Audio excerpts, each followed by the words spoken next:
Forces of nature. Yeah. So in what areas? What are you looking at? Well, the idea is that if you look at the world that we see, so the green leaves, the blue sky, spherical planets, all those things are telling you something about the deeper structure that underlies nature. So even life. So next week's is about the origin of life. So it's how did we feel living is a very special thing, but it's a property of matter, of this stuff. The Earth was once just a dead world when it formed, 4.5 billion years ago, and at some point, bullshit. That matter came alive. And you would go to some really far-flung destinations, and as you can see there from that tiny bit that we showed, I mean, it's beautiful. Like, it's beautifully shot, and you see some incredible things that you wouldn't necessarily have to get to see. Yeah, there was billion years ago. Film crews out. And it's 4.5. You mentioned David Attenborough earlier, the way that his programmes work, where a film crew can go in for months. No. He's saying the Earth started 4.5 billion years ago. Come on. Fuck off. Something spectacular. And we saw that wave on that clip through the Amazon. Yeah. It's a wonderful, incredible tidal wave that goes up the river. And you see in the film that someone spends their life surfing it. So there's kind of, his whole thing is to wait for this wave and surf into the jungle of the How often Amazon. does it come along?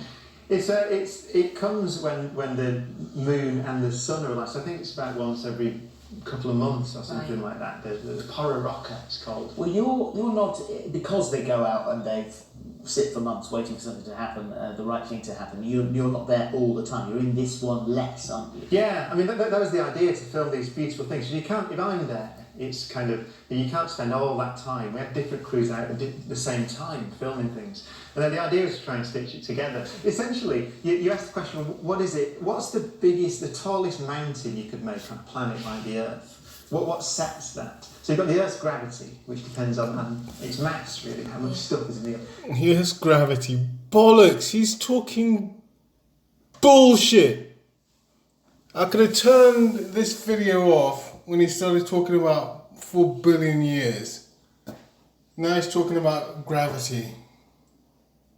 He's talking about the sphere. The spherical Earth. Fuck off. Pulling it down. So you can imagine there's a force on the ground. And the bigger you build the thing, the more the force is. And its mass, really, how much stuff is in the Earth. It's pulling it down. So you can imagine there's a force on the ground. And the bigger you build the thing, the more the force is. And you can... Called buoyancy. What is it when that force overwhelms the strength of the rock and it starts to sink? Weight. It's actually on Earth, the mountain Mauna Kea, which is one of the Hawaiian volcanoes. It's actually taller than Everest. Volcano. And that's sinking. So that's as tall as it can get. Volcano. That's another one. So that is as tall as they go. Yeah. They could go. So if you've got a big enough planet with enough gravity, essentially. Planet, there's another one. If it gets too big, it'll sink. And gravity just works in it doesn't care which angle you're at. So pushes it back. Into a circle, to a sphere, if it's big enough. To a sphere. And then to the solar system, little moons, less than about 150 miles across or something like that. Fuck and they've got off. gravity, so they're all misshapen. It's called the potato radius. He's So you talking. get potato I can shapes. say that He's one. talking absolute bollocks. He's talking absolute bollocks. Oh, for fuck's sakes. This fucking ladyboy from the fucking Dream boy band. Dreams can only get better. Fuck off. Potato radius. So that's Shells with the...